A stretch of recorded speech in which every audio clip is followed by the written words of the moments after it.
अस्सलाम वालेकुम नाज़रीन, आज की पॉडकास्ट बड़ी स्पेशल है जी, क्योंकि आपने देखा पाकिस्तान में रिसेंटली जो बैटिंग ऐप्स हैं उनकी प्रमोशन से रिलेटेड फाइनेंशियल फ्रॉड्स और ये सब कुछ हमने इतना ज़्यादा देखा, अदारों को बड़ा मुतहरिक देखा, टेक डाउन्स देखे, क्रैकडाउन्स देखे। आज मैं जिनके साथ पॉडकास्ट करने जा रहा हूँ, मेरे मेहमान हैं वकास अहमद साहब। ये मेंटोर हैं, फॉरेक्स ट्रेडिंग करते हैं, बड़े एक्सपर्ट हैं, बड़ा वास्ट एक्सपीरियंस है और फॉरेक्स ट्रेडिंग भी फ्रॉड से महफूज नहीं हो सकती। कोई बिजनेस भी वैसे दुनिया का नहीं हो सकता, लेकिन इसके अंदर पर्टिकुलरली ये जो फॉरेक्स ट्रेडिंग एक टर्म है, इसके अंदर फ्रॉड्स क्या होते हैं, इसके अंदर हकीकत कितनी है, इसके अंदर ड्रामा क्या है, इसके अंदर कौन लोग हैं जो आके सक्सेसफुल होते हैं, कौन लोग हैं जो अपना पैसा बर्बाद कर देते हैं। नए यंग लड़के, बच्चे बच्चियां इसके अंदर आ रहे हैं, कोर्सेज खरीदे जा रहे हैं, बेचे जा रहे हैं, एक भरमार है। ये सारी गुफ्तगू मैं कोशिश करूँगा आज कि आप लोग जो हैं ज़्यादा से ज़्यादा इस पॉडकास्ट से सीख सकें। अस्सलाम वालेकुम। वालेकुम सलाम। सबसे पहले तो बहुत शुक्रिया, अपनी ही फील्ड के बारे में मुझे ये इजाज़त दी कि भाई आप जैसे मर्जी सवाल पूछें मैं जवाब दूंगा। बिल्कुल। तो सबसे पहले तो मैं उन्हें लाइटर नोट ये स्टार्ट करता हूँ, ये फॉरेक्स आया कब है और ये पाकिस्तान में कब से इसने एंट्रेंस ली है? पहली बात ये है कि फॉरेक्स ट्रेडिंग आप कह लेंगे स्टार्ट हमारा, जैसे कि हम बिल्कुल पीछे से चलें तो बार्टर सिस्टम से स्टार्ट हुआ था कि ये बोतल लें, ये फ़ोन दे दें, ये माइक लें, कुछ दे दें, ये वाला सिस्टम होता था। उसके बाद समझ में आया कि यार इस सिस्टम में बहुत सारे फ्लॉज हैं। कोई बकरी लेके गाय दे रहा है तो ज़ाहिर सी बात है उसको नुकसान है, कोई छोटी चीज़ लेके बड़ी चीज़ दे रहा है। तो उसके बाद अशरफियों वाला, गोल्ड वाला, ये सारे मतलब सिस्टम आते रहे। उसके बाद करेंसी लॉन्च हुई कि बैक्ड बाय गवर्नमेंट है, ठीक है। तो वहाँ से फॉरेक्स ट्रेडिंग का स्टार्ट हुआ। फॉरेक्स ट्रेडिंग बेसिकली है कि आप करेंसी का लेन देन करते हैं। आप उम्रे पे गए, आपने रियाल लिए, पीकेआर दिए, इसको हम फॉरेक्स ट्रेडिंग कहते हैं। Exchange of currency is forex trading. Trading क्या होता है, मिसाल के तौर पर मैं दुकान वाले के पास गया, मैंने उसे पैसे दिए, मुझसे ये बोतल ले ली पानी की, ठीक है, ये ट्रेडिंग है। इसको लेकिन फॉरेक्स ट्रेडिंग नहीं कहेंगे। फॉरेक्स ट्रेडिंग हम उसको कहेंगे जहाँ पे आप करेंसी का लेन देन करते हैं। तो सिंपल। तो बाकी पाकिस्तान के अंदर तो ज़ाहिर सी बात है हर चीज़ आते आते थोड़ा सा टाइम ले लेती है, और ये है भी ऑनलाइन फार्म। और पहले तो लाइक आज से 10 साल पहले तो सारी जगहों पे ये होता था हराम है, हराम है, हराम है। तो उस वजह से थोड़ा सा इस फील्ड को आते आते टाइम लगा पाकिस्तान में, लेकिन आजकल उरूज पे है बहुत ज़्यादा। ठीक है, अच्छा मुझे अब ये समझाएं, करेंसी एक्सचेंज का आपने बात की कि हम एक्सचेंज करते हैं।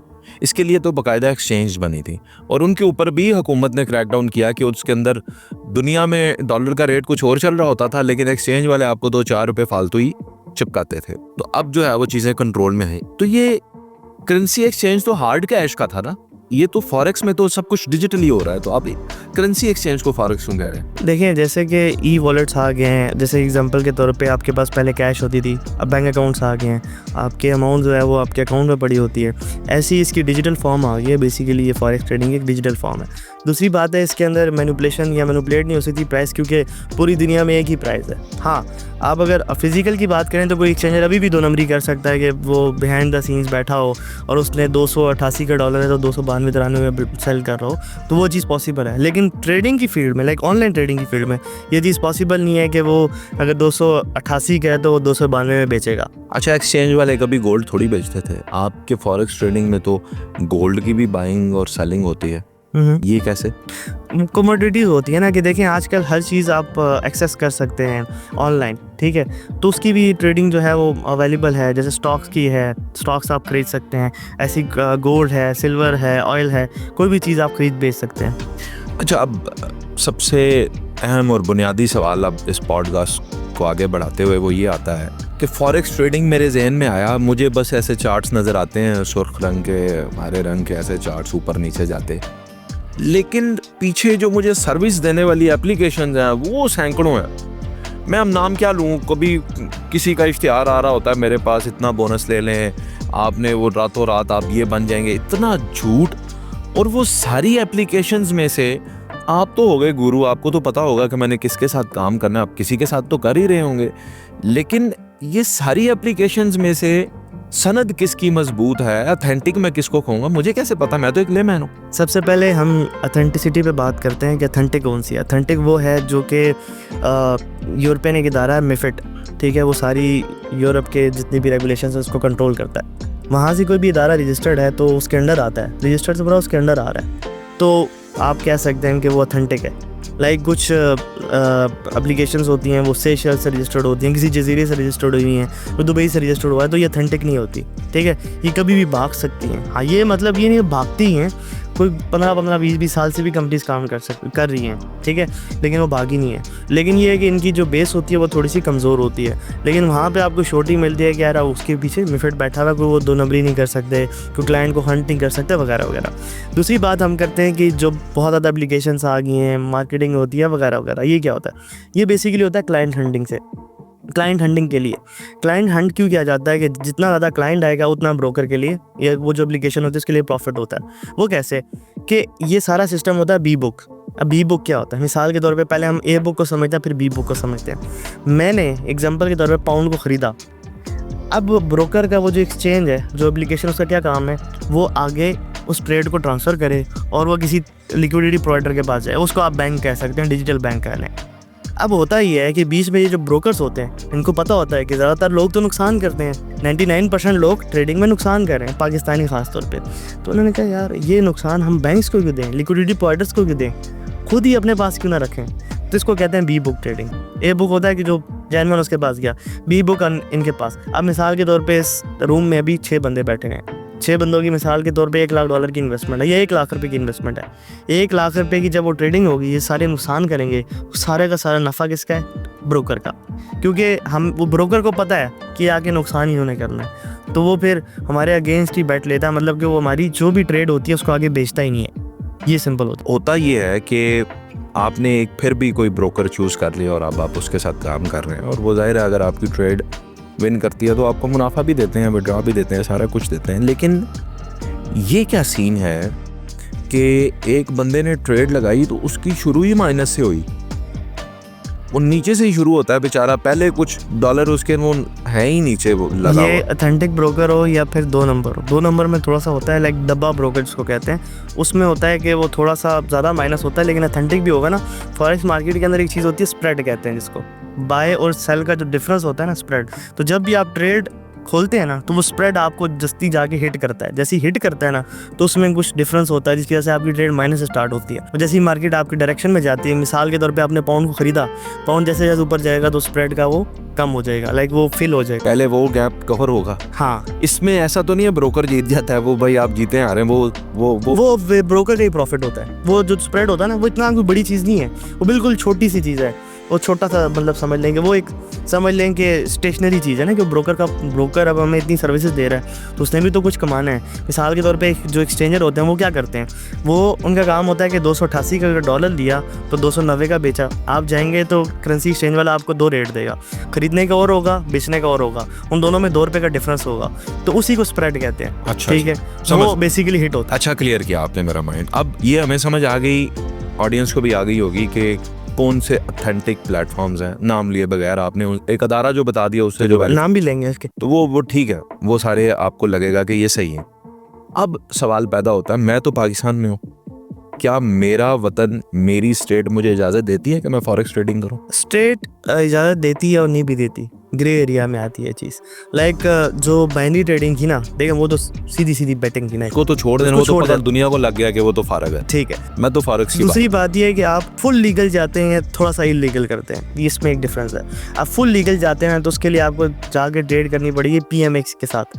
पाकिस्तान का एक इदारा है, mercantile exchange, Pakistan mercantile exchange, जिसमें फॉरेक्स ट्रेडिंग लीगल वे में करवाई जाती है। तो आप वहाँ पे जाकर करेंगे तो कोई लीगल अथॉरिटीज़ आपके ऊपर हाथ नहीं डाल सकती, लाइक कि आप कोई इलीगल काम नहीं कर रहे। उधर भी ये सेम ही चीज़ें हो रही होती हैं, लाइक आपने ऐसी बाय सेल करके आपने प्रॉफिट करना होता है और उसी से आप पैसे बनाते हैं। तो आपने फुल लीगल जाना है तो आप वहाँ पे कोई टैक्स पोर्शन होगा, टैक्स पोर्शन होता है छोटा सा, वो उतना कोई बड़ी चीज़ नहीं है। ठीक है, तो ये ग्रे एरिया में है, तो इसका मतलब ये मैं ले लूँ कि इससे कमाया गया पैसा आप पाकिस्तानी बैंक्स में नहीं ले सकते या नहीं रख सकते? ले सकते हैं, टू बी ऑनेस्ट। पाकिस्तान का जो कानून है ना, वो एक ऐसे तलवार लटकी होती है।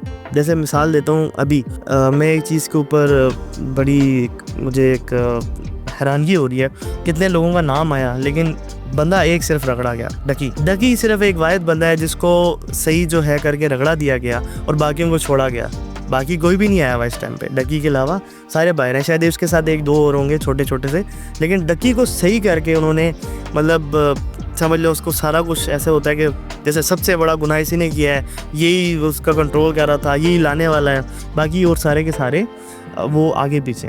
तो स्टेट के आप अगर आगे ना नरगे में तो फिर हाँ, फिर तो कुछ भी हो सकता है। तो इसका मतलब फिर अगेन क्या हम ये ले सकते हैं कि बहुत बड़ी बड़ी मछलियाँ जो फॉरेक्स ट्रेडिंग में हैं उनके सारे एहसासे दुबई में या दुनिया के और ममालिक में होंगे और वो पाकिस्तान में ये काम नहीं करते, बेशक बैठे हों फिजिकली। आजकल तो वर्चुअल दौर है, आप सर्वर्स आपके दुबई में, आप यहाँ से बैठ के काम कर सकते हैं। बिल्कुल ऐसे है। तो वो क्या ये दुरुस्त है कि उनके सारे एहसासे फिर पाकिस्तान से बाहर होते हैं?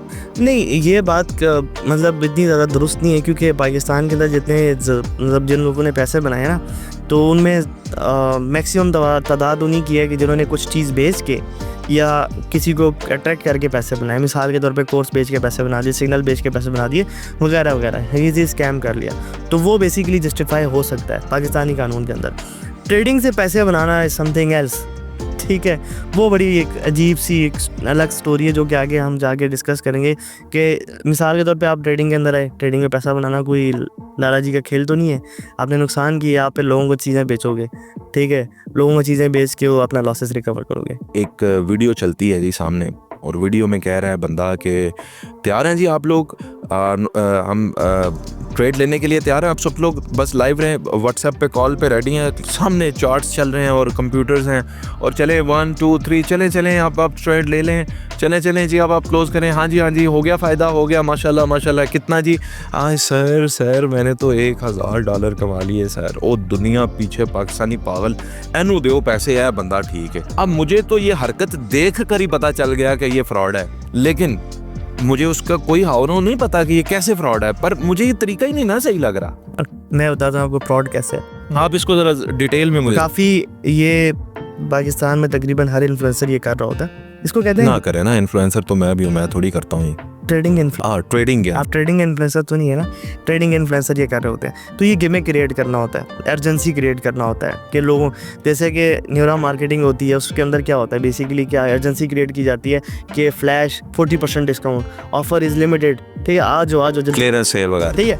अब इसमें क्या होता है कि आपको लाइव ट्रेडिंग का एक चूरन बेचा जाता है। वो कैसे, मैं आपको बताता हूँ। लाइव ट्रेडिंग जी, मैं लाइव ट्रेडिंग करता हूँ। लाइव ट्रेडिंग की मिसाल के तौर पे आसिफ साहब आपने लाख रुपए डाले, मैंने जी लाख रुपए डाले, वकास साहब बनते हैं, मैं लाइव ट्रेड कर रहा हूँ, मैंने कहा जी ट्रेड लें, प्रॉफिट हो गया, दूसरी ट्रेड ली, प्रॉफिट हो गया। मिसाल के तौर पे मैंने 5000 रुपये नफ़ा कर लिया उस दिन, 5000 रुपये नफ़े में मैंने क्लोज कर दी। अब उसके मैं क्लिप काटूंगा, हर जगह पे डाल दूंगा, ये देखिए जी नफ़ा किया।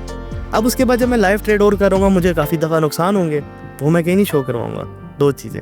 फिर उसके बाद एक और चीज़, कोई भी पाकिस्तान के अंदर ऐसा लाइव ट्रेड करने वाला नहीं है, मैंने नहीं देखा अभी तक, कि जिसने एक ही अकाउंट में 1 साल ट्रेड करके दिखाई हो, ठीक है। मिसाल के तौर पे आपने मैंने लाख रुपए डाले थे ना स्टार्ट में, वही अकाउंट में दिखाऊँ, ये देखिए मैंने लाख रुपए डाले थे, पहले दिन मुझे फिर उसको तो वक्त के साथ ग्रो करना चाहिए। 5000 का नफ़ा हुआ, दूसरे दिन 2000 का नुकसान हो गया, करते करते 1 साल बाद वो लाख रुपए आज 2.5 लाख रुपए हैं। ये आज तक किसी ने नहीं दिखाया। ये सबसे बड़ा चूरन होता है क्या है कि बेसिकली आपको अपनी तरफ अट्रैक्ट किया जाता है कि देखो मैं बहुत बड़ा ट्रेडर हूँ। अब ट्रेडर की डेफिनेशन हमारे पास गलत है। जैसे कि मैंने पहले ही बताया था आपको कि हमारे पाकिस्तान में एक नैरेटिव है कि जिसके पास गाड़ी है तो वो ट्रेडर है। मैं कहता हूँ नहीं, गाड़ी जिसके पास है वो ट्रेडर नहीं है, जिसके पास ट्रेडिंग की हिस्ट्री है, ट्रैक रिकॉर्ड है, वो ट्रेडर है बस। तो आपके पास हिस्ट्री और गाड़ी दोनों है? अल्हम्दुलिल्लाह। अच्छा ठीक है, इस पे बाद में आता हूँ। अब मुझे बताएं, अगला मॉडल मैंने जो देखा वो ये है कि जी वकास अहमद साहब ने, अब माशाल्लाह मैं जब आपके गैराज में एंटर हुआ, एक मैंने पीले रंग की गाड़ी देखी, मुझे नाम नहीं पता, माफ़ी चाहता हूँ, लेकिन बहुत महंगी गाड़ी थी, स्पोर्ट्स कार थी। एक मैंने नीले रंग की देखी, फिर एक मैंने बाइक देखा, वो गाड़ी से कम बाइक भी नहीं था, बहुत बड़ा, और भी चीज़ें माशाल्लाह, घर, ये सारा कुछ, और ये आप दिखाते भी हैं। अब it is not target you, but होता ये है कि अब ये देख के, और आपने अगेन बताया कि लाइव ट्रेड्स देख के, आप लोगों को, इस कम्युनिटी के लोग ये कहते हैं कि हम बहुत सक्सेसफुल ट्रेडर हैं, हमें अपनी इन्वेस्टमेंट दें, 20 लाख है, 50 लाख है, करोड़ 2 करोड़ जो पैसे हैं, और हमसे एक प्रॉफिट का पोर्शन, हलाल पैसे जो आपके बिजनेस के होंगे वो आप हमसे लें। किसी महीने अगर नुकसान हुआ हम नहीं देंगे, फ़ायदा हुआ तो हम आपको ये पोर्शन देंगे, 10% देंगे, 5%, 15%, जो भी वो तय कर लेते हैं, और फिर वो उनको देते भी हैं। 2-4 महीने, 5 महीने चलाया, उसके बाद उनके पैसे लेके गए। ठीक है, ये मॉडल से आप अवेयर तो हैं? बिल्कुल बिल्कुल। ये कौन लोग हैं और क्यों करते हैं? और अच्छा, पहली चीज़ तो ये है कि और क्या कहीं ये सक्सेसफुल है मॉडल, या ये सिर्फ दुनिया में ही या सिर्फ पाकिस्तान में ही है? गलत है। मैं बताता हूँ। पहली चीज़ तो ये कि आपने मेरी गाड़ियों के बारे में बात की। देखिए, मुझे गाड़ियों का बहुत शौक़ है, मुझे गाड़ियाँ बहुत पसंद है, और मैं कभी किसी को ही नहीं कहता कि ये गाड़ी मैंने ली है तो ये आप अगले साल ले सकते हैं, 2 महीने में ले सकते हैं। मैं हमेशा से एक बात कहता हूँ, मुझे इस मार्केट में 9 साल हो गए हैं। ट्रेडिंग करते हुए 8वें साल में मैंने ये e-tron GT अफोर्ड की थी, मैंने ली है। दूसरी बात कि मैं कोई ओवरनाइट सक्सेस नहीं था कि मैंने 5 साल लॉसेस में गुजारा किया। मैंने अपनी मेंटल रेजिलियंस को बिल्ड किया, लॉसेस देखे बार बार, उसके बाद यहाँ उतरा। नैरेटिव का डिफरेंस है। एक बंदा गाड़ी दिखा रहा है और कह रहा है कि ये देखो 1 महीने में, 2 महीने में, 6 महीने में अचीव हो सकती है। एक बंदा उसकी रियलिटी बता रहा है। दूसरी चीज़, एग्जाम्पल के तौर पे अगर मेरे पास उस गाड़ी को देख के कोई बंदा आ जाता है जो समझता है कि 1 महीने में अचीव होती है, अगर वो मेरे पास आता है, जब मेरा कंटेंट ऑब्जर्व करता है, मेरा आप कंटेंट देखें, मैंने आज तक कहीं भी कोई ऐसी चीज़ क्लेम नहीं की जो कि रियलिस्टिक हो। मैं हमेशा रियलिस्टिक चीज़ों के पीछे जाता हूँ कि फॉरेक्स मार्केट में आना है तो आपने ये बिल्ड करना है, पॉजिटिव सोचना है, अच्छा सोचना है, आपने अच्छा देखना है, नेगेटिविटी को पॉजिटिविटी में कन्वर्ट करना है, मेंटल रेजिलियंस बिल्ड करनी है, माइंडसेट डेवलप करना है, साइकोलॉजी डेवलप करनी है, वगैरह वगैरह। तो एट दी एंड अगर कोई बंदा आ भी जाता है सारी चीज़ देख के, तो मैं उसको सही राह में लेके जा रहा हूँ, कभी गलत राह में नहीं लेके जा रहा, क्योंकि मुझे पता है कि मैंने भी कब्र में जाना है। हो सकता है आज मेरी उम्र 25 साल है तो शायद मेरी 25 साल और उम्र हो, या शायद 1 मिनट भी ना हो, ये अल्लाह को पता है ना, जवाब देना है मैंने। दूसरी बात, ये जो आप मॉडल की बात करें, पैरामिड मॉडल होता है, जिसकी मैं आपको कौन सा मॉडल जी? पैरामिड मॉडल, पैरामिड, बड़ी MLM मॉडल जिसको कहते हैं। आसिफ साहब से मैं लिए जी 1 करोड़ रुपये। मैं आसिफ साहब मीटर तो ले लेते हैं 10 लाख रुपया, डन हो गया। मंथली 10 लाख रुपये दूंगा आपको, 10%। ठीक है जी, आसिफ साहब खुश हो गए। 2 महीने 3 महीने दिया, अब 70 लाख रुपया मेरे पास पड़ा हुआ है। 30 लाख रुपये मैंने आपको ही दे दिया। इधर से मैंने दानियाल से उठा लिया 2 करोड़ रुपया, मीटर पे दी 10 लाख रुपये, इधर से इससे उठा लिया, इधर से उसको उठा लिया, आपको वापस देनी, उधर से उठा के इससे दे दिया, इधर से उठा के इसको दे दिया। इस तरह से घूमते रहते हैं पैसे। एट द एंड क्या होता है कि मैं उसी लगी लाइफस्टाइल दिखाता हूँ लोगों को अट्रैक्ट करके कोई चीज़ बेच के तो सारे सिस्टम अपने जनरेट करता हूँ। ये मॉडल ये होता है। एट द एंड इस मॉडल में जिसने भी आज तक काम किया गंदे तरीके से एक्सपोज हुआ और बहुत ही गंदे रिजल्ट्स आए। लाइक ये मॉडल सस्टेनेबल नहीं है ना। मिसाल के तौर पे देखें कि मैं अगर 3 करोड़ पर उठा ले, गैर कानूनी भी है। गैर कानूनी तो है, पाकिस्तान में ऐसे कौन से कानून पे कोई चीज़ चल रही है, वो अलग बात है। कि 3 करोड़ पे मैंने उठाया, मैं अगर चलो 30 की जगह 15 लाख रुपये महीना दे रहा हूँ, क्या मेरे पास कोई बिजनेस है जिससे मैं 20 लाख रुपये महीने के कमाऊँ? जब है ही नहीं। अगर मैं लोगों को चूना लगाना है, एग्जांपल के तौर पे मैंने जी उससे इन्फ्लुएंसर बन के लोगों को चीज़ें बेचनी है, वो 2 महीने भी ना बिकी तो 2 महीने का जो लॉस होगा वो इंसेन होगा, वो मुझे 6 महीने पीछे ले जाएगा। उसकी रिकवरी करते करते मैंने 10 लोगों के घर तबाह कर देने। तो ये मॉडल सस्टेनेबल नहीं है। इसके ऊपर क्रॉस लगा दे, ये काम नहीं करना। हाँ बिल्कुल। आपने कोर्स लॉन्च किया, जाहिर है आपको मुझसे तो अच्छी, मैं तो अलिफ वे भी नहीं पता, आपको आती है तो आपको बेचना चाहिए। मैं इसके हक में हूँ, मैं कोर्सेज के अगेंस्ट नहीं हूँ। लेकिन आपने खुद कितने कोर्स किए हैं? एक तो ये बताएं किस किस का कोर्स देखा। भाई आप पाकिस्तान में तो नहीं सीख सकते ना, आपने इंटरनेशनली कुछ देखा होगा, कुछ सीखा होगा, तो डायरेक्ट लोगों को भाई बता देते बगास के यार उनको देखो, मैं उनको देख के बनाऊँ। आपने क्यों कोर्स? आपको तो ज़रूरत नहीं है ना, पैसों के हवाले से तो ज़रूरत नहीं है। ठीक है, सच बात है या गलत है? अल्हम्दुलिल्लाह नहीं है। पैसों के हवाले से तो ज़रूरत नहीं है वकास साहब को कि कोई 2500 का या 5000 का या 20000 का कोर्स आपसे खरीदे। तो आप डायरेक्टली उन बंदों का क्यों नहीं बता देते? अच्छा, इसके अंदर मैं आपको डिफरेंट चीज़ें बताता हूँ। सबसे पहले मैंने कोर्स स्टार्ट किया। अब कोर्स के अंदर एक मसला होता है, कोई भी इन्फ्लुएंसर कोर्स बेचता है, मिसाल के तौर पे मैं बेचने वाला हूँ, आप ख़रीदने वाले हैं, मैं आपको कहूँगा आसिफ साहब एक कोर्स है, लाओ थोड़ी ज़िंदगी चेंज। ये मेरा एजेंडा होता है। क्यों? मुझे पता है कि मैं खुद सच्चाई पे नहीं बना हुआ, तो मुझे आपको बेचना है तो चूरन कैसे बिकेगा कि जब मैं आपको बड़े बड़े ख्वाब दिखाऊंगा। बड़े बड़े ख्वाब दिखा के बकरा गिरा जाता। आपको मैंने घेर लिया, आप आए, आप क्या सोचोगे कि मैंने इसका कोर्स लेके अपनी ज़िंदगी को चेंज करना है। हम दोनों का जो बिज़नेस करने का स्टाइल है वही गलत है। ये बिज़नेस है ना बेसिकली, आपका मकसद क्या होना चाहिए कोर्स लेने का कि यार इससे मैं कोई नई चीज़ सीखूंगा, स्किल लेना, उसको मैं ऑब्जर्व करूंगा। मेरा मकसद क्या होना चाहिए, मैं कोई नई चीज़ सिखाऊंगा। अब आपने एक बड़ा खूबसूरत सवाल किया कि आपने इतने कोर्सेज किए वगैरह वगैरह। मैंने बहुत सारे कोर्सेज किए, इसके ऊपर मैं बात करता हूँ। अब मसला ये है कि मैंने इतने कोर्सेज किए, उनकी प्राइस बहुत ज़्यादा है। लाइक मैं जो कोर्स, क्या प्राइस? हम अगर एक सिंपल कोर्स की बात करूँ जो मैंने लास्ट किया था, उसकी तकरीबन $1500 प्राइस थी। ठीक है, बिजनेस मैनेजमेंट बता, सिर्फ उसमें साइकोलॉजी माइंडसेट की बातें की गई थी। ठीक है, मैं साइकोलॉजिस्ट के पास जाता हूँ, एक सेशन के 8000 रुपये लेता है, 10 सेशन ले लूँ तो 80,000 रुपये तो ये बन जाता है।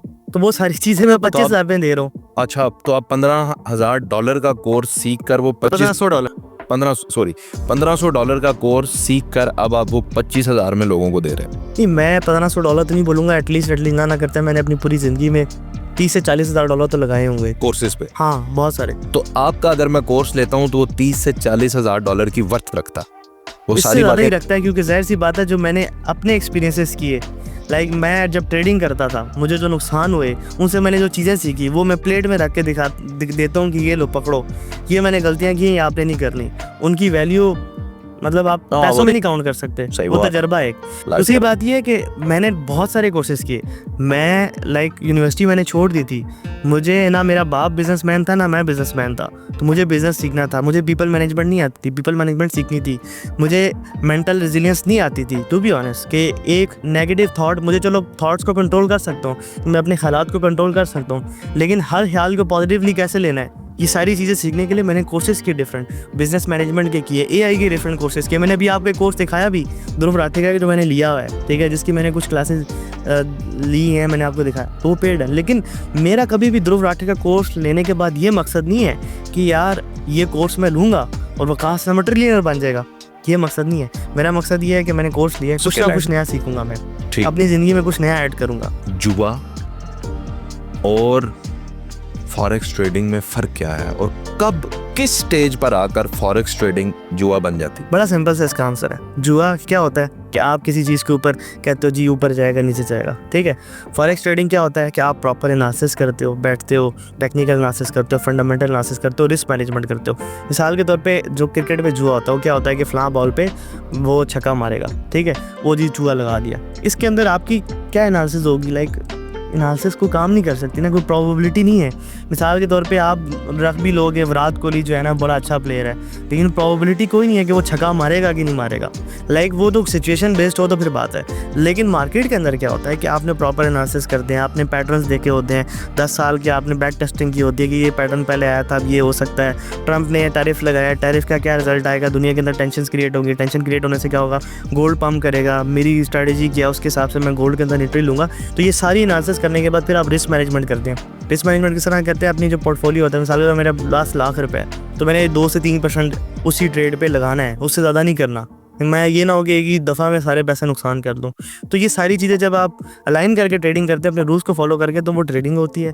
जब आप इन चीज़ों को फॉलो नहीं करते हो, पॉइंट ब्लैंक बस आप वो दो बस अगर मैं सिर्फ ऐसे वो डंडियाँ ही देख रहा हूँ और अंतुका लगा रहा हूँ, फिर जुआ ही है ना? तो जुआ है, ऑब्वियसली जुआ है, क्योंकि आपने सीख के कुछ नहीं किया, उसे आप जो पैसे भी कमाएंगे वो भी थैंक यू हराम ही होंगे। Thank you. At your beginning जो कम से कम नुकसान है वो कितना किया, ज़्यादा से ज़्यादा नुकसान कितना किया, उन डेज से निकले कैसे, प्रॉफिटेबल कब बने? एक होता है प्रॉफिट जो मैंने आज कमा लिया, वो लोगों को दिखा लिया है, देखे मैं $5,000 कमाया है, और the rest of 29 days I am losing. एक होता है प्रॉफिटेबल, यानी हर महीने के एंड पे मेरे घर का खर्चा, मेरी लाइफ, मेरा बिजनेस अब चल रहा है, मैं हर महीने प्रॉफिटेबल हूँ। वो आप कब बना? अच्छा, पहली चीज़ ये है कि नुकसान की आपने बात की, तो नुकसान अल्लाह का शुक्र है कि मेरे पास इतने पैसे नहीं होते थे कि नुकसान ज़्यादा नहीं हुआ। मेरी जो 2016 में जो एंट्री हुई थी मार्केट के अंदर, उसके बाद मैंने पहली दफ़ा अपने जो पैसे आगे पीछे से अरेंज करके अपने पॉकेट मनी से, ₹200 पॉकेट मनी होती थी, करके मैंने कोई इकट्ठे किए। उस टाइम मैंने 100-120 का डॉलर था, $12,000 पे $100 डाले, जो कि यूँ करके वॉश हुए, पता भी नहीं चला। मैंने स्टार्ट की अपनी दूसरी जर्नी, जिसके अंदर मैंने एक जॉब की सेंसोडाइन में। उसके बाद उससे पैसे आए, $30,000 पे $100 डाले दोबारा से, वो भी गए। तो उसके बाद कुछ पोर्शंस में एक दफ़ा $50 मैंने लॉरियल में जॉब की थी, ये अल-फतेह। तब ऑथेंटिक प्लेटफॉर्म्स पे ट्रेड कर रहे थे या ऑथेंटिक ही थे? हाँ, उस टाइम पे तो वो जब नया बंदा होता है ना, उसको बड़ी क्यूरियोसिटी होती है कि ऑथेंटिक प्लेटफॉर्म हो, यहाँ से भी रजिस्टर्ड हो, यहाँ से भी रजिस्टर्ड हो। तो बाद में बंदा कहता है ठीक है यार, क्योंकि पाकिस्तानियों को तो ज़्यादातर वही प्लेटफॉर्म नज़र आते हैं ना जो हमें जिनके एड्स नज़र आते हैं, जो वो बाद में लेकिन अल्लाह के टोपियाँ बेचते हैं। और अल्लाह पाक ने मुझे शोर दिया था कि मैं रिसर्च करता था चीज़ों के ऊपर, ठीक है। तो फिर क्या हुआ कि ये तीसरा नुकसान हो गया। तो ये टोटल कह लें आप कोई 50,000, एक दफ़ा और नुकसान हुआ 20-30 हज़ार का, तो टोटल इन एंड ऑल आप बात करें 60-70 हज़ार का मुझे 5 सालों में नुकसान हुआ था। तो उसके बाद जब मैंने स्टार्ट की अपनी एक और जर्नी, जिसके अंदर मैंने अपनी यूनिवर्सिटी स्किप की, यूनिवर्सिटी छोड़ूंगा जी, और उसके बाद मैंने जब मतलब स्टार्ट किया। मैंने कहा जी मैंने भी ऐसी था, मैंने डिफरेंट कोर्सेज़ करूँगा तो ये कोर्स मुझे कामयाब कर देगा, ये कोर्स कामयाब कर देगा, ये कोर्स कामयाब करेगा। 4 5 6 कोर्सेज़ किए थे, पहले भी किए थे, ठीक है। एक कोर्स तकरीबन मुझे पड़ा था, अच्छा कोर्स के अंदर मैंने एक भूल गया कि 5-7 हज़ार का एक दफ़ा कोर्स लिया था, दूसरी दफ़ा भी लिया था, एक दफ़ा 30-40 हज़ार का कोर्स लिया था। फिर जब कोर्सेज़ लेने के बाद मुझे समझ में आया कि नहीं, ये मी वर्सेस मी फाइट है, जिसमें मैंने अपने इमोशंस को कंट्रोल करना है, बार बार लॉस लेने की सकत बढ़ानी है, सारी चीज़ें। मैंने चीज़ को समझा कि एक ट्रेडर के लिए क्या चीज़ें ज़रूरी होती हैं, तो मैंने उन चीज़ों को अपनी ज़िंदगी में अडॉप्ट किया कि मेंटल रेजिलियंस कैसे बिल्ड करते हैं, साइकोलॉजी कैसे मतलब मैंने सीखनी है, इमोशनल कंट्रोल क्या होता है। जब ये चीज़ें सीखी तो उसके बाद क्या हुआ कि फिर नुकसान हो रहा था। फिर मुझे एक चीज़ समझ आई कि जब आप कोई चीज़ सीख लेते हो, उसके बाद आप उस पर कंसिस्टेंट रहते हो, तब जाके आप कामयाब होते हो। ये नहीं कि कोई चीज़ सीख ली तो उसके दूसरे दिन कामयाब हो गया। फिर क्या हुआ कि वो मुझे 6 महीने का एक पीरियड था, जब सारी चीज़ें सीखने के बाद तो बड़ा मुश्किल एक सर्वाइवल मोड पे आ गया था। फिर आहिस्ता आहिस्ता पहला मैंने $1,000 का एक अकाउंट था, मुझे एक यूके का एक लड़का था उसने मुझे दिया था, उसके अंदर कोई $250 बने थे, उसने $120-25 मुझे दे दिए थे। उसके बाद एक पहला पे आउट आया था कोई $500-600 का, एक $1,500 का आया था। इधर से मेरी जर्नी स्टार्ट हो गई थी। उसके बाद मैं कहता हूँ कि एक जैसे होता है ना कि एक ट्रेंड आता है, एकदम से ज़िंदगी में आपके छक्के लगने लग जाते हैं कि जिस चीज़ में मैं हाथ डाला था वो सोना बनती जा रही थी। जो मैं ट्रेड लेता था मुझे तो भूल गया था कि नुकसान भी होता है इस फील्ड के अंदर। फिर इतना वो हुआ, समझ लें कि एक ड्रीम पीरियड मेरा था कुछ 6-7 महीने का। जो ट्रेड लेता था वो नफ़े में, और जो काम करता था वो मतलब मुझे ऐसे पैसे दे रहा था कि जैसे कोई सपोर्ट कर रहा था आपको रूहानी तौर पे लगा? हाँ, वो आप वो कह सकते हैं कि वालिद मेरे साथ थे, अल्लाह पाक उनको जन्नत नसीब करे, वो बहुत सपोर्ट करते थे। तो और भी बड़ी दुआएं होती हैं। फिर इस तरह आपकी जर्नी जो है वो प्रॉफिटेबल में बिल्कुल प्रॉफिट। मैं सवाल पूछता हूँ आपसे, आप एक लेमैन थे, आम आदमी के बेटे थे, कोई कारोबारी, कोई लैंडलॉर्ड नहीं थे, और आपने काफ़ी कुछ बनाया भी इससे। अल्लाह का शुक्र। तो क्या हर आम आदमी फॉरेक्स ट्रेडिंग कर सकता है, या कोई स्पेशल माइंडसेट के लोग हैं जो ट्रेडिंग कर सकते हैं? देखिए, स्पेशल माइंडसेट कहना तो गलत होगा। हाँ, अगर आप ऐसे बंदे हैं कि जिसके अंदर सीखने की तड़प है और कुछ भी करने के लिए तैयार हैं, और सबसे इम्पोर्टेंट चीज़ जो चीज़ आपको पसंद है उसको छोड़ने के लिए तैयार हैं, तो आप इस फील्ड के अंदर। क्या मतलब जो चीज़ पसंद? जैसे मिसाल के तौर पे जिम जाना मुझे पसंद नहीं है, मेरे लिए ज़रूरी है, तो इसलिए मैं जाता हूँ। तो अगर आप जो चीज़ आपको पसंद है उसको छोड़ के जो चीज़ ज़रूरी है वो कर सकते हैं, तो आप इस फील्ड के अंदर आ सकते हैं। मिसाल के तौर पे मुझे मेरे पास एक अकाउंट है, मिसाल देता हूँ $1,00,000 का, उसमें मैं 2-4 ट्रेडें लेता हूँ, चारों की चारों नुकसान में चली जाती। अब इस जगह पे जब होता है ना, मेन काम यहाँ पे आगे स्टार्ट होता है। अब जब नुकसान होता है तो हम कहते हैं तेरी खैर, अब क्या करें। अब हम रश करते हैं, मतलब रिकवर करने के चक्कर में।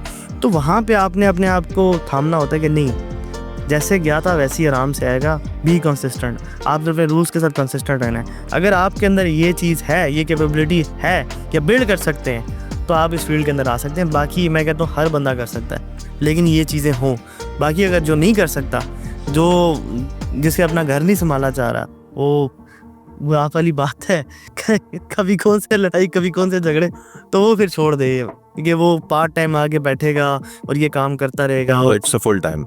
नहीं, it's not a full time, I think so. Learning is a full time.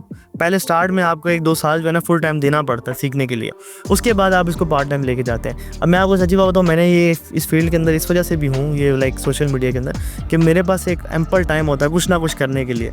मैं कहता हूँ यही कर लेते हैं फिर। हाँ, ठीक है, तो इससे ज़ाहिर सी बात है लॉन्ग टर्म बेनिफिट्स। मुझे बताएं कि कितने % में वकास अहमद आज एक प्रो ट्रेडर काम करते हैं? व्हाट इज़ द परसेंटेज कि ये परसेंटेज है मेरी डेली लॉस की या डेली प्रॉफिट की, ये परसेंटेज है मेरी मंथली लॉस की या मंथली प्रॉफिट की। तूफान आ जाए, बारिश आ जाए, ज़मीन ऊपर नीचे हो जाए, मैंने इससे ज़्यादा प्रॉफिट भी नहीं लेना, मैंने इससे ज़्यादा नुकसान भी नहीं लेना। क्या आप इस पैटर्न को फॉलो भी करते हैं या नहीं? अच्छा, पहली बात, इस पैटर्न को मैं फॉलो करता हूँ टू बी ऑनेस्ट, बट मैं नफ़े को कभी भी ना रिस्ट्रिक्ट नहीं करता कि नफ़े के ऊपर मेरा कोई भी बॉर्डर लाइन नहीं होता है। जितना आ रहा है आने दो, उसका मसला नहीं है। नुकसान के ऊपर मेरी लिमिट होती है। दूसरा बात, मेरी जो टारगेट होता है ना महीने का 2%। 2% बहुत बड़े पैसे हैं। हाँ, इससे आप ये भी अंदाज़ा लगाए ना कि कितने पैसों का 2% जो कह रहे हैं बड़े पैसे, माशाल्लाह। अगर आपके पास ये स्किल आ रही है ना 2% बनाने का, बिजनेस होता है दूसरों के। मैंने तो लोगों से 7% और 10% तक सुना था, चले मुझे और ज़्यादा अचीवेबल है 7% भी, बट हर मंथ नहीं। मैं एक चीज़ बोलता हूँ, लाइक मैंने जो बिज़नेस ये मास्टरी कोर्सेज में सीखी है कि बिज़नेस होता है दूसरों के पैसे से, अपने पैसे से नहीं होता। जो बंदा अपने पैसों से बिज़नेस करता है वो बिज़नेसमैन है ही नहीं।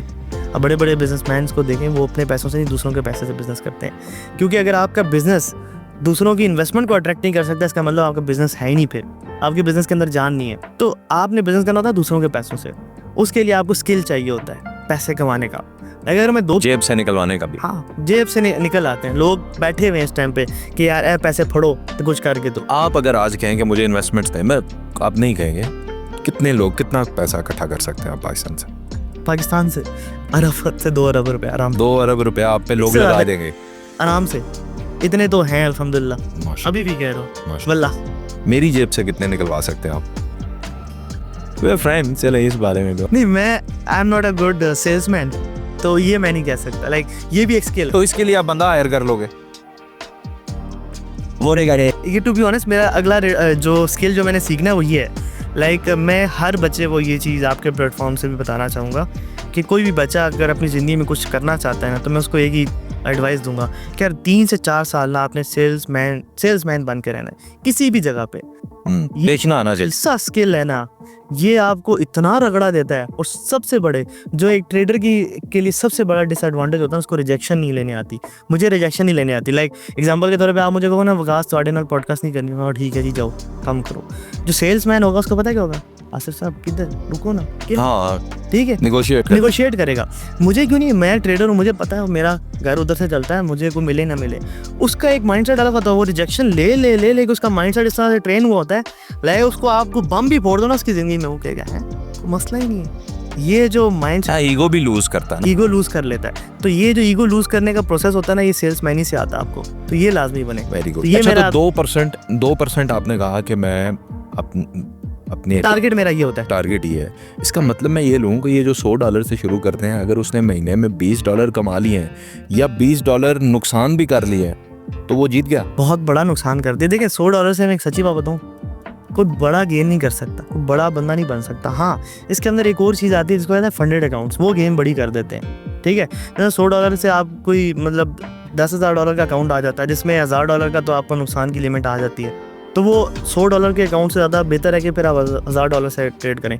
मैं कहता हूँ, हमेशा हर जगह पे बोलता रहता हूँ कि अगर फंडेड अकाउंट्स ना होते तो आज वकास अहमद ना होता। भाई फंडेड अकाउंट्स, आप पहले तो वो आपका सुना है कि जी तजर्बा देखते हैं, आपसे कुछ ट्रेड्स देते हैं, फिर आप पास टेस्ट करते हैं, फिर आपको अकाउंट दे देते हैं, और उस अकाउंट में आपकी लिमिट होती है कि इससे नीचे नहीं आप जा सकते, ऊपर जितना मर्जी जाएँ। तो वो फिर उसमें आपकी परसेंटेज होती है। तो पैसा सारा कंपनी का, आपका अपना नुकसान नहीं होता। लेकिन मैंने सुना है कि जो कमाया हुआ पैसा है, बाज़ औक़ात फंडेड वाले वो भी लेकर भाग जाते हैं। इसके अंदर भी ये चीज़ होता है, कॉन्सेप्ट सिंपल होता है कि अच्छी कंपनी कौन सी और बुरी कौन सी है। आप जब अच्छी कंपनी के साथ काम करते हैं तो आपका पैसा कहीं नहीं जाता, टू बी ऑनेस्ट। अब दूसरी बात है कि एक अच्छी कंपनी दुनिया से गई थी आज तक, वो भी वापस आ रही है। उसके ऊपर केस हो गया था यूएस की तरफ से, कनाडा की तरफ से। उनके एक छोटे सा उनके फ्लॉ था उनके सिस्टम में, जिसके ऊपर केस हो गया। आपको पता कंपटीटर्स भी होते हैं, वो भी केसेस कर देते हैं। तो उनके साथ इस तरह की ट्रेजेडी हो गई थी, तो वो कंपनी शट डाउन नहीं, लाइक रिस्ट्रिक्ट होगी कुछ अर्से के लिए, जो कि अभी वापस आ रही है। दूसरी बात है, जब आप अच्छी कंपनी का काम करते हैं आपका पे आउट नहीं रोकते, जब अनटिल अनलेस आपको कोई 2 नंबरी ना कर रहे हो। 2 चीज़ें, उनके रूल्स प्रॉपर फॉलो करो। तीसरी बात, फंडेड अकाउंट्स होते क्या है। मिसाल के तौर पे आपके पास है 30,000 पे, उसका एक तो ये होता है कि आप जाएं ब्रोकर में इन्वेस्ट करें, 30,000 पे आपके हैं तो नफ़ा आप, जो नुकसान वो आपका। दूसरा ये होता है कि आप 30,000 पे कंपनी को दें, वो आपको $10,000 का अकाउंट देगी। आपने ले लिया, उसमें 2 टेस्ट होते हैं, फेज़ 1 और फेज़ 2, उसको आपने पास करना होता है। कैसे, उसके ऊपर प्रॉफिट टारगेट होता है कि आपने इतने प्रॉफिट करना है। जब आप वो कर लेते हैं फिर आपको फेज़ 2 मिलता है। जब वो कर लिया तो आपको फिर लाइव अकाउंट मिल जाता है, जिसके ऊपर आप ट्रेड करते हैं। 80% आपका, 20% उस कंपनी का। तो इस तरह से आपके पास एक छोटे पैसे से बड़े इक्विटी आ जाती है, बड़ी इक्विटी आ जाती है। ये आप इंडिविजुअल बेसिस की बात करते हैं। फिर जब आप बड़े अकाउंट्स को मैनेज करते हैं ना, मिसाल के तौर पे आपने पूरे साल में सिर्फ 3 फंडेड अकाउंट अचीव कर लिए, मतलब मसला ये है कि हमारे अंदर ना जंप वाला बहुत ज़्यादा है। जंप द गन एक ये कॉन्सेप्ट भी है ट्रेडिंग के अंदर। हमने बहुत बड़ी छलांग मारनी है, पहली सीढ़ी से 10वीं सीढ़ी सीधी। हम ये भूल जाते हैं कि यार ये हमारे दिमाग में फॉर्च्यूनर घूम रही होती है ना, प्राडो घूम रही होती है, बंगला तो उसके चक्कर में ये अभी मैंने आपसे बिहाइंड द सीन की बात की थी ना कि लॉ ऑफ अट्रैक्शन, ये हमें क्यों ना बेचा जाता है कि यार मैंने ना इधर तस्वीर लगा दी सिविक की तो मेरे पास सिविक आ गई।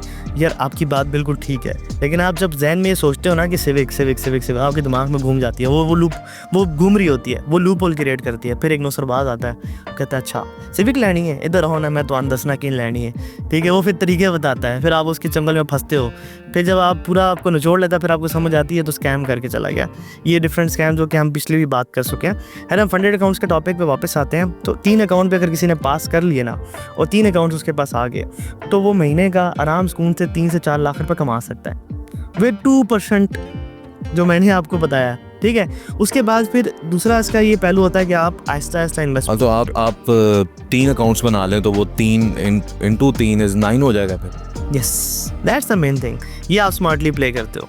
स्मार्ट वर्क और हार्ड वर्क में थोड़ा वो फिर वो जो एक ही ट्रेड ले रहे हैं वही दूसरे पे भी चल सकती है, वही तीसरे पे भी चल सकती है। बिल्कुल ऐसा ही है। मेरा ना, मैं कहता हूँ कि रियलिस्टिक अप्रोच जो होती है ना वो इंसान को कामयाब करती है। ट्रेडिंग के अंदर लोग क्यों नाकाम है कि उनकी एक रियलिस्टिक अप्रोच होती है। $100 डाले, $10,000 बनाए, इम्पॉसिबल। पाकिस्तानियों को मिलते हैं फंडेड अकाउंट्स? मिलते हैं, पाकिस्तान में रहते हुए मिलते हैं? मैं पाकिस्तान नहीं रह रहा हूँ। बिल्कुल मिलते हैं। अच्छा, ठीक है। और वो टेस्ट वगैरह सारे यहाँ से क्लियर हो सकते हैं? सर आपका भाई अल्हम्दुलिल्लाह पाकिस्तान का सबसे बड़ा फंडेड ट्रेडर है, अल्लाह का शुक्र है। माशाल्लाह, मुझे बड़ी खुशी हुई।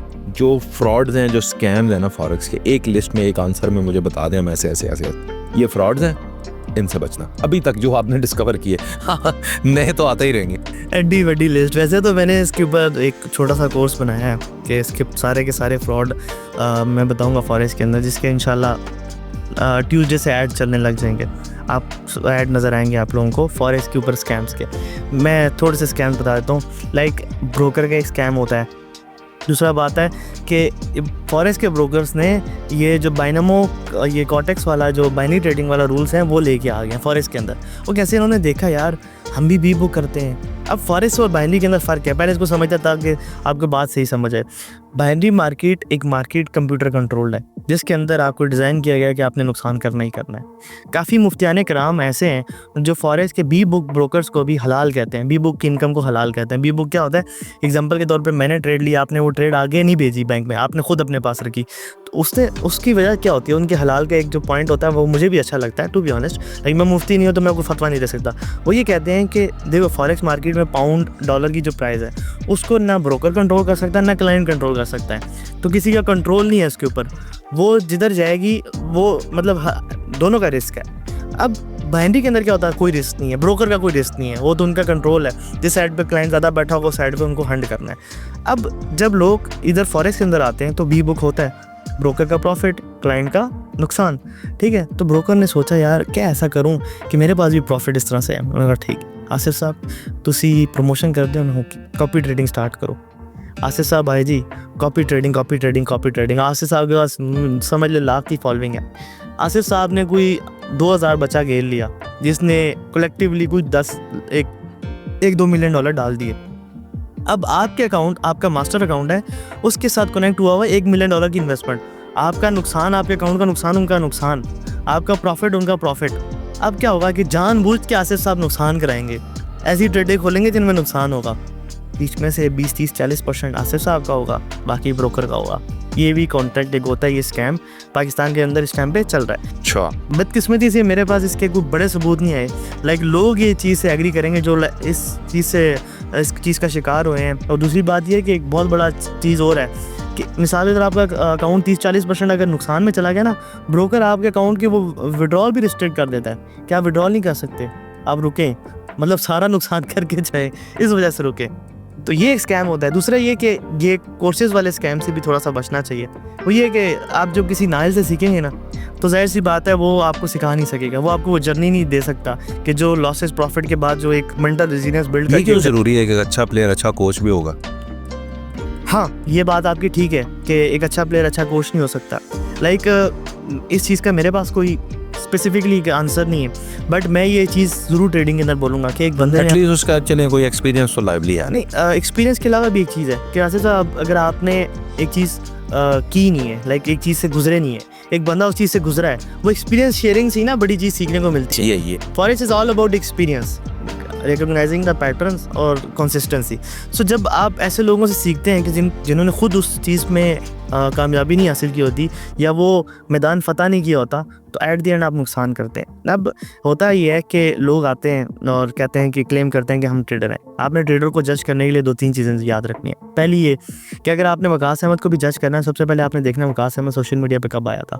ठीक है, मैं 1 साल पहले आया था। 1 साल पहले देखना है कि वकास अहमद क्या था, उसके पास क्या था, कोई ट्रेडिंग के रिजल्ट, कोई हिस्ट्री। अब वकास अहमद क्लेम करता है जी मैं 6 साल से ट्रेडिंग कर रहा हूँ और मैं 4 साल से नफ़ा कमा रहा हूँ। वकास अहमद को बोले जी 4 साल में जो आपने नफ़ा किया ज़रा लेके आओ, ज़रा दिखाओ किधर। मार्केटिंग अकाउंट नहीं होना चाहिए। अब इसकी तरफ आते हैं एक और स्कैम, जो मार्केटिंग अकाउंट जो डिफरेंट ब्रोकर्स करते हैं, एक्सएनएस जैसे हो गए, मार्केटिंग अकाउंट देते हैं। मार्केटिंग अकाउंट से ये होता है कि वो आपको एक फ़र्जी अकाउंट देते हैं, जितना मर्जी प्रॉफिट आप शो कराएं और लोगों को दिखाएं। दूसरे के इंटेलेक्ट से भी आपको पता चल जाता है कि दूसरा कितना काबिल है। अब इसमें ये चीज़ें होती हैं कि आप एक सही बंदे को और गलत बंदे को पहचान करते हो। दूसरी बात एक और होती है कि मैं एक और चीज़ का बिलीवर हूँ कि कोई बंदा अगर किसी बाइनरी ट्रेडर के झांसे में आ गया, किसी और के झांसे में आ गया, वो वक्त के साथ साथ एक्सपीरियंस हासिल कर लेगा, उसको समझ आ जाएगी असल क्या नकल क्या। जैसे प्रॉपर्टी का बिज़नेस है, प्रॉपर्टी की बिज़नेस की जो मार्केट है 20-25 साल से ऑपरेट हो रही है।